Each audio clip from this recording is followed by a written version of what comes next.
एक बार फिर से स्वागत है प्यारे मित्रों हमारे यूट्यूब चैनल पे। आज की इस वीडियो में बात करने वाले हैं semester 1 political science IRC paper का। ठीक है, आप लोग का जो एग्जाम होने वाला है आईआरसी पेपर पॉलिटिकल साइंस का, वो 23 फरवरी को आप लोग का एग्जाम है।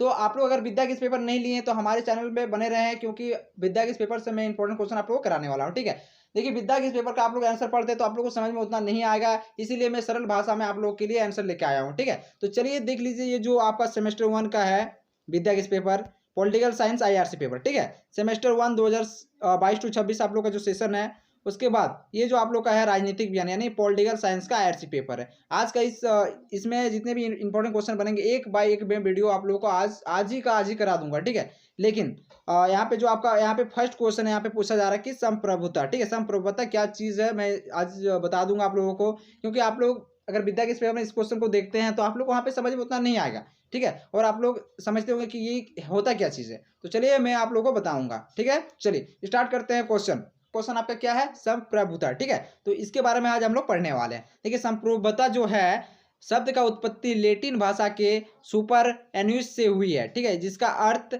है सर्वोच्च या सत्ता। ठीक है, सर्वोच्च या सत्ता। अतः संप्रभुता किसी राज्य की सर्वोच्च सत्ता को कहा जाता है। ठीक है, चलिए कोई दिक्कत नहीं, आपको यहाँ समझ में नहीं आता ये चीज़ आपको थोड़ा सा याद रखना है। ठीक है, आगे जो मैं बताऊंगा आप लोग उसको समझिए सिर्फ। ठीक है, चलिए संप्रभुता शब्द का सर्वप्रथम प्रयोग बोंदा ने 1756 में किया था। ठीक है, कब किया था? बोंदा ने 1756 में संप्रभुता शब्द का प्रयोग किया था।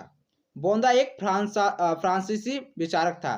देखिए बोंदा जिसका नाम है, जो संप्रभुता शब्द का प्रयोग किया था सर्वप्रथम 1756 में, वो एक फ्रांसीसी विचारक था। ठीक है, चलिए यहाँ तक भी समझ में नहीं आया तो आप लोग इसको 2-3 लाइन थोड़ा सा याद कर लीजिए, उसके बाद जो मैं बताने वाला हूँ ठीक है वो आप लोग को याद रह जाएगा। आप लोग को यहाँ पे समझना है, नीचे थोड़ा सा आप लोग को यहाँ पे याद रखना है कि बोंदा ने किया था, कब किया था, संप्रभुता शब्द का सर्वप्रथम प्रयोग किसने किया था। ठीक है, तो इतना आप लोग को याद रखना है, बाकी मैं जो बताऊंगा वो आप लोग को समझना है, उसके बाद समझ के खुद जो एग्जाम है एग्जाम में खुद लिखना है। ठीक है, चलिए आगे देख लेते हैं। इस प्रकार संप्रभुता शब्द 16वीं शताब्दी में अस्तित्व में आया। कब यह अस्तित्व में आया था? 16 शताब्दी में आया था। ठीक है, संप्रभुता का जो अर्थ होता है चलिए यहाँ पे डिस्कस करने वाले हैं। चलिए देख लेते हैं। संप्रभुता शब्द का अर्थ राज्य या राज्य जिसे हम देश भी कह सकते हैं। ठीक है, देश भी कह सकते हैं और इसके लिए उपयोग भी किया जाता है, देश के लिए उपयोग भी किया जाता है। देखिए संप्रभुता शब्द का अर्थ क्या होता है? राज्य भी हम लोग कह सकते हैं और देश भी कह सकते हैं। ठीक है, तो राज्य का अर्थ ही होता है देश। ठीक है, तो यहाँ पे किसका बात हो रहा है? राज्य यानी देश का बात हो रहा है। संप्रभुता शब्द का अर्थ होता है राज्य जिसे हम देश भी कह सकते हैं। ठीक है, आप लोग को समझ में आ गया है कि देखिए जो संप्रभुता जो शब्द है उसको हम लोग किस चीज के नाम के लिए यूज करते हैं? राज्य या देश के लिए हम कह सकते हैं उसको। ठीक है, चलिए आगे देख लेते हैं। संप्रभुता का अर्थ है कि कोई देश अपने आंतरिक और बाहरी मामलों में पूर्ण रूप में स्वतंत्र है। ठीक है, देखिए संप्रभुता का अर्थ क्या होता है कि देखिए हम लोग का जो देश है वो बाहरी और आंतरिक मामलों में किसी से हेल्प नहीं लेते हैं। ठीक है, देखिए अगर मान लीजिए कि मैं उदाहरण आप लोग को दे रहा हूँ, जैसे कि इंडिया हो गया, जैसे भारत हमारा देश हो गया, और जैसे कि इंग्लैंड हो गया, कोई भी देश हो गया। मान लीजिए कोई भी देश, तो इंग्लैंड ही हम मान लेते हैं। तो आप अगर ठीक है, अगर इंग्लैंड वाला बोलता है कि नहीं हम आप लोग का इंडिया का हेल्प करेंगे तब इंडिया अच्छा से रहेगा, मतलब देश चलेगा अच्छा से। ठीक है, तो नियम कानून वगैरह दिस दैट जो है वो अच्छे से चलेगा, तो ऐसा नहीं है। ठीक है, क्योंकि इंग्लैंड वाला अगर नहीं भी कुछ हेल्प करता है तो भी हम लोग का देश जो है वो स्वतंत्र है और स्वतंत्र ही रहे, मतलब कुछ भी हम लोग खुद से कर सकते हैं। जो हमारा इंडिया है पावरफुल है। ठीक है, तो यानी स्वयं प्रभु, हमारा जो देश है वो स्वयं प्रभु है, वो किसी के भरोसे नहीं है कि नहीं इंडिया देगा, सॉरी इंग्लैंड देगा तो भी हम करेंगे, नहीं तो नहीं करेंगे। ऐसा नहीं है, ऐसा कुछ नहीं है, क्योंकि इंडिया मतलब स्वयं प्रभु। संप्रभुता का अर्थ क्या होता है कि स्वयं प्रभु, वो स्वयं प्रभु है, जो हमारा देश है वो स्वयं प्रभु है। इसलिए ये आंतरिक और बाहरी मामलों में हमें किसी की जरूरत नहीं होती है। ठीक है, अगर होती है तो वो हम डिसाइड करेंगे ना कि हमें दूसरे देश की जरूरत पड़ेगा या नहीं पड़ेगा, वो डिसाइड नहीं कर सकता कि हमको दूसरा देश का जरूरत पड़ेगा।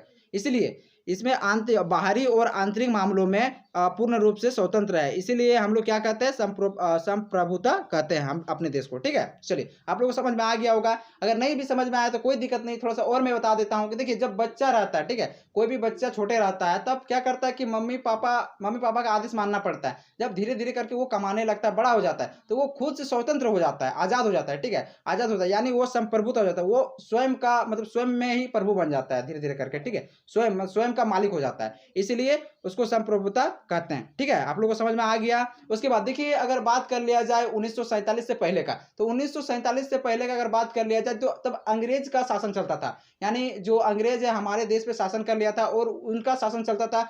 अगर वो बोलता था कि उठो तो उठो, बैठो तो बैठो। ठीक है, समझ में आ गया आप लोगों को कि अंग्रेज का शासन चलता, तब हम लोग का जो देश है वो संप्रभु, यानी भारत जो देश है वो संप्रभुता तब नहीं हुआ था। ठीक है, लेकिन आजादी के बाद अगर बात कर लिया जाए तो देखिए, शासन वगैरह जितनी भी जनता वगैरह सबको समान अधिकार यहाँ पे मिला गया है।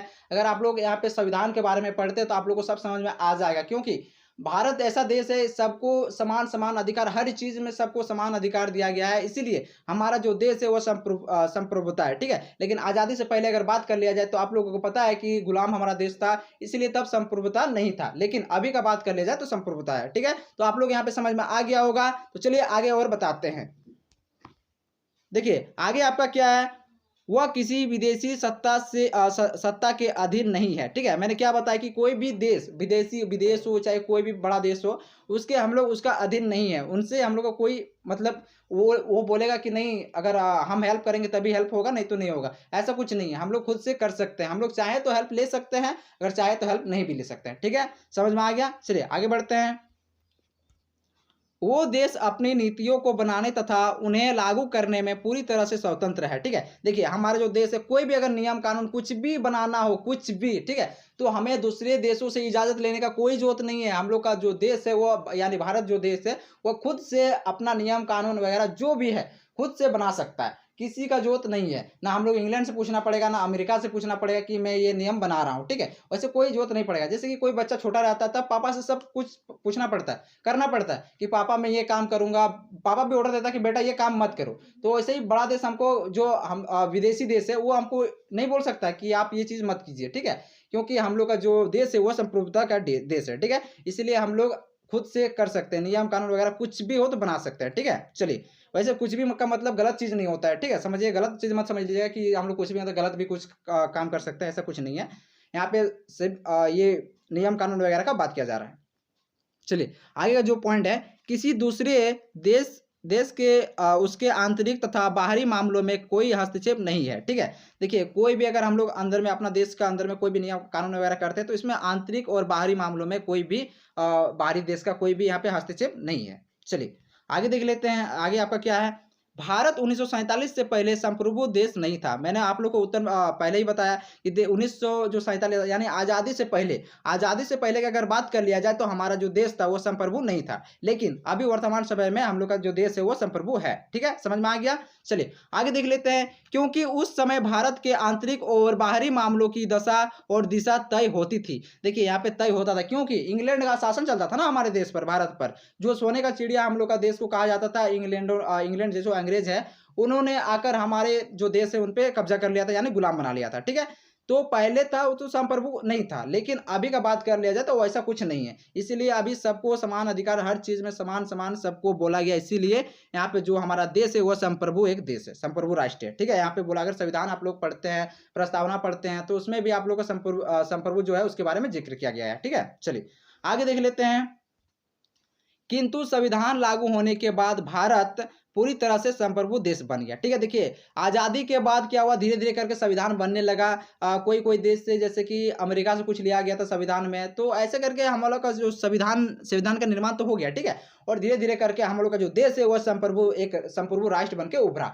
ठीक है, तो आप लोग को आशा करता हूँ कि आप लोग को जो मैंने पूरा वीडियो बताया कि समझ में आ गया होगा। और भी आप लोग को जो आज मैं कुछ इंपॉर्टेंट क्वेश्चन और भी करा दूंगा जो एग्जाम की दृष्टि से बहुत ही महत्वपूर्ण है। तो चलिए मिलते हैं नेक्स्ट वीडियो में। जय हिंद, जय भारत, वंदे मातरम।